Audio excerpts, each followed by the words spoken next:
Aujourd'hui, on va aborder le chapitre des troubles conductifs, précisément les troubles de conduction auriculo-ventriculaire, communément dit les BAV. Mais qu'est-ce que cela veut dire? Le BAV est une diminution ou une absence du passage de l'influx électrique des oreillettes au ventricule, secondaire à une lésion du passage. Voici une classification qui distingue les BAV selon leur gravité. En BAV de premier degré, de deuxième degré et de troisième degré. Le BAV de premier degré, c'est que la conduction est ralentie, mais tous les influx passent. De deuxième degré, certains sont transmis et d'autres non. Mais de troisième degré, c'est une interruption totale de la conduction, rien ne passe. Comment ça s'exprime à l'ECG? Alors, voici un ECG normal. Les intervalles PR sont constants et normaux. Qu'est-ce que ça veut dire normal? Ça veut dire que la distance de l'intervalle PR est entre 0,12 et 0,20 secondes. Ou bien entre 3 petits carreaux et 5 petits carreaux. Mais dans les BAV de premier degré, l'intervalle PR est au-delà de 0,20 secondes, au-delà de 5 petits carreaux, et reste toujours constant.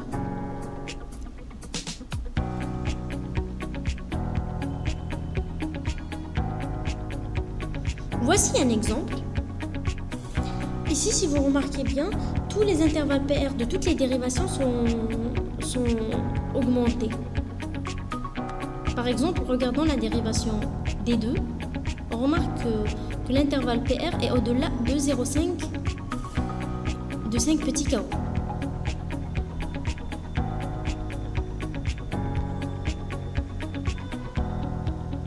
Passons au BAV de deuxième degré. Comme on l'avait déjà dit, certains influx sont conduits et d'autres non. Mais comment ces influx non conduits apparaissent à l'ECG? Elles vont apparaître sous forme d'onde P bloquée, ce qui veut dire que l'onde P ne sera pas suivie d'un complexe QRS.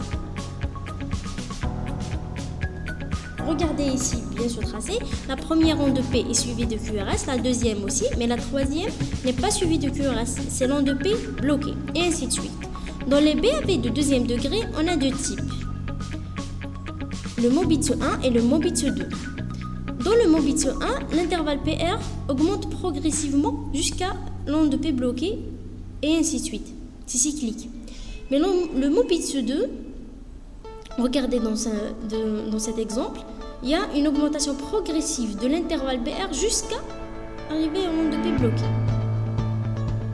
Mais dans le Mobitz 2, le PR est constant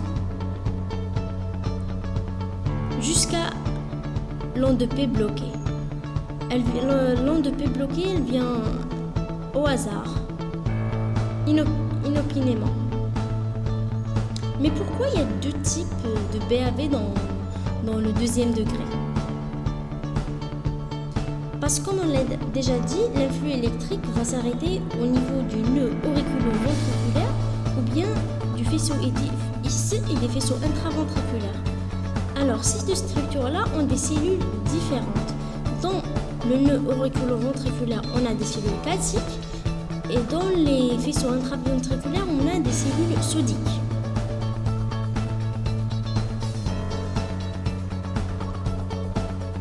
Les cellules sodiques, ces deux types de cellules suivent un mécanisme différent. C'est pour cela qu'elles s'expriment différemment à l'ECG. Expliquons ça. Les cellules sodiques suivent la loi de tout ou rien. Soit elles conduisent, soit elles ne conduisent pas. Alors, quand elles conduisent, ça sera avec la même vitesse, ce qui se manifeste à l'ECG par un PR constant. Et quand elles ne conduisent pas, ça va se manifester par l'onde P bloquée. Et c'est ça qui donne l'aspect du Mobitz 2.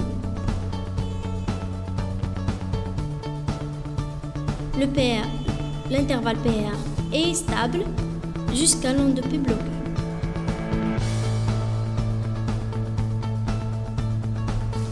Par contre, les cellules calciques qui sont du siège nodal, c'est pas le même mécanisme. Quand elles sont malades, elles conduisent sur un mode décrémentiel. Ça veut dire que plus elles conduisent, plus elles ont du mal à conduire. C'est une sorte de fatigabilité. alors elle prendra plus de temps à conduire. C'est ce qui se manifeste à l'ECG par des intervalles PR progressifs jusqu'à arriver à l'onde de P bloquée. Là, c'est un petit repos pour reprendre de nouveau. Mais qui est plus grave? Le Mobitz 1 ou bien le Mobitz 2?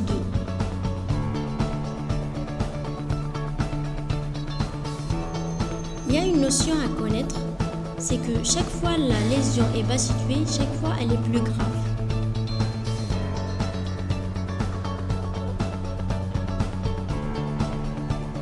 Alors on conclut que le Mobitz 2 est plus grave.